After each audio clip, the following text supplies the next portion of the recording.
Have you ever wondered why some people enter a room and instantly command respect without saying a single word, while others are ignored, interrupted, or treated like they don't matter? It isn't about the clothes they wear. It isn't about the money in their bank account. It is about the signals they broadcast to the world. Most people are unknowingly walking around with a sign on their forehead that says, "I am weak, I am low value, you can use me." The Stoic philosopher Epictetus once said, "Know first who you are, and then adorn yourself accordingly." If you behave like a servant to your impulses, the world will treat you like a servant. If you behave like a king of your own mind, the world will bow. Today, we are going to strip away the behaviors that are destroying your reputation. These are the 10 habits that scream low value. If you recognize them in yourself, eliminate them immediately. This is not just about etiquette, this is about survival. Habit number 1 is the most common killer of mystique: oversharing. A low-value individual cannot handle silence. When there is a pause in conversation, they panic. They fill the void with unnecessary details about their personal life, their insecurities, their financial struggles, or their future plans. When you tell everyone everything, you become a commodity that is free and abundant. And in economics, what is abundant is cheap. Seneca warned us, "It is a great thing to know the season for speech and the season for silence." High-value people are like icebergs. You only see the tip. The massive depth of their character, their plans, and their power remains hidden beneath the surface. Stop giving people the map to your mind. Make them earn it. When you speak less, your words carry weight. When you babble, your words are just noise. Habit number 2, you are easily triggered. Imagine a man who explodes in rage because a barista got his order wrong, or a man who falls into a depression because of a rude comment on the internet. What does this signal to the world? It signals that he has no control. He is an emotional puppet, and anyone can pull his strings. If I can make you angry with a sentence, I own you. If I can make you sad with an action, I control your day. Marcus Aurelius, the emperor of Rome, dealt with betrayal and war, yet he wrote, "You have power over your mind, not outside events. Realize this, and you will find strength." A high-value person possesses what the Stoics call apatheia, not indifference, but equanimity. When chaos surrounds them, they are the eye of the storm. If you react to everything, you are respecting nothing, least of all yourself. Habit number 4 is the hallmark of a victim: complaining. The weather is bad, my boss is unfair, the economy is tough. Listen closely, nobody cares, and the few who do care are likely happy that you are failing because it makes them feel better about their own mediocrity. When you complain, you are admitting that you are powerless to change your situation. You are telling the world, "I am a victim of circumstance." This is repulsive to strong people. The Stoic rule is simple: change it or accept it, but never ever complain about it.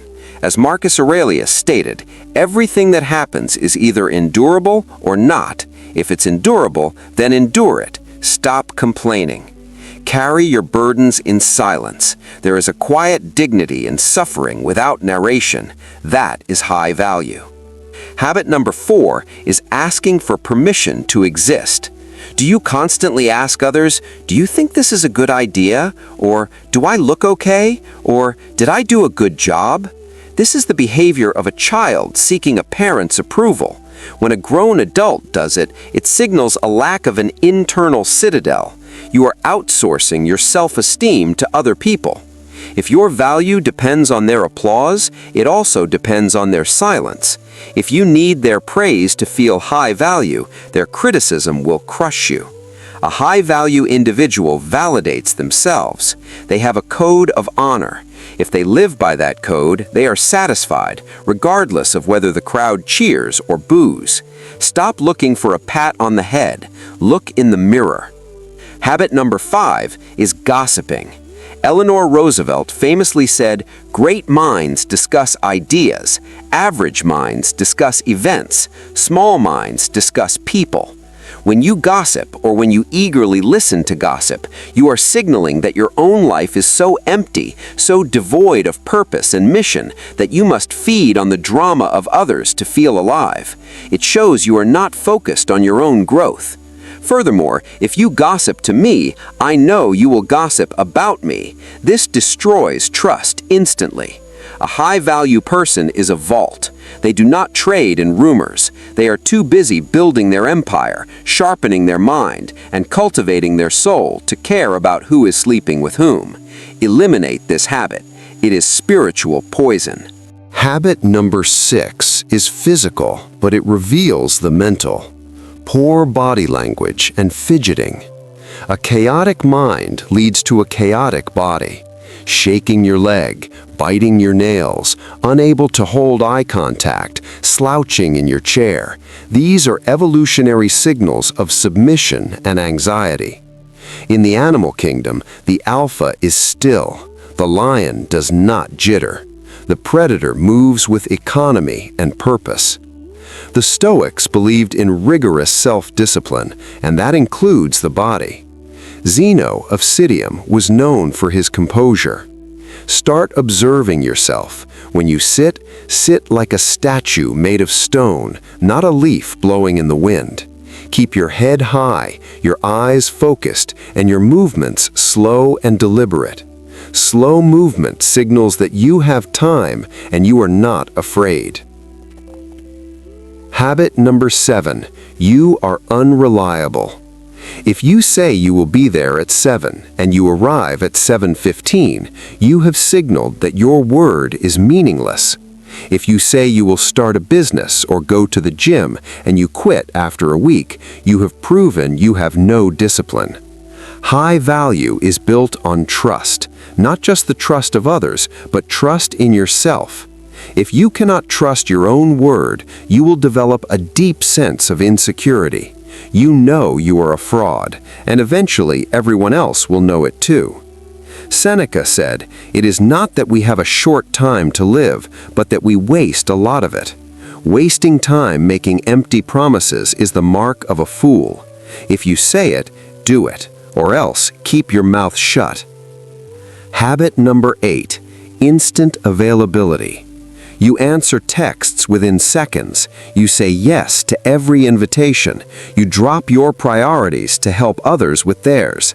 You think you are being nice. In reality, you are showing that you have nothing better to do. Scarcity creates value. Gold is valuable because it is rare. Air is vital, but it is free, so nobody thinks about it until it is gone. A high-value person has a mission. They have a purpose, what the Stoics call their telos. Anything that distracts from that purpose is a secondary priority. Don't be rude, but be scarce. Let people miss you. Let them wonder what you are doing. When your presence is a gift rather than a habit, people will respect you more. Habit number 9. Over-explaining yourself. When you make a decision, for example, leaving a party early, or declining a drink, or saying no to a request, do you follow it up with a paragraph of excuses? I can't come because my car broke down and my mom needs help, and stop. No is a complete sentence. When you over-explain, you are subconsciously asking the other person to accept your excuse. You are negotiating your boundaries. A high-value person sets the boundary and leaves it there. You do not owe the world an explanation for how you live your life. As long as you are acting with virtue and reason, your actions speak for themselves. Finally, habit number 10, envy. There is nothing more pathetic than a man who looks at another man's plate and feels bitter that he has less. Envy is an admission of inferiority. It is an admission that you believe the other person is better than you, or that the universe has been unfair to you. Seneca said, "To love our own fate, amor fati." The success of another person takes nothing away from you. If you see someone doing better, do not hate them, learn from them, or ignore them and focus on your own path. Comparison is the thief of joy, but it is also the thief of dignity. Keep your eyes on your own lane. These 10 habits are chains. They hold you down in the realm of the average, the forgotten, and the weak. Oversharing, reactivity, complaining, seeking validation, gossip, fidgeting, unreliability, availability, explaining, envy. Breaking these chains will not be easy. You have been conditioned by society to be weak, soft, and compliant, but you were born for more. The Stoic path is not for everyone. It is for the few who are willing to endure the fire to forge a stronger self. Start today. Pick one habit from this list and destroy it. Then pick another. Build your value, not for the applause of the crowd, but for the respect of the man you see in the mirror. If you are ready to walk this path, write "I am the master of my fate" in the comments. Let that be your first act of commitment. And do not forget to subscribe to INVICTUS X. We do not just consume wisdom here, we become it.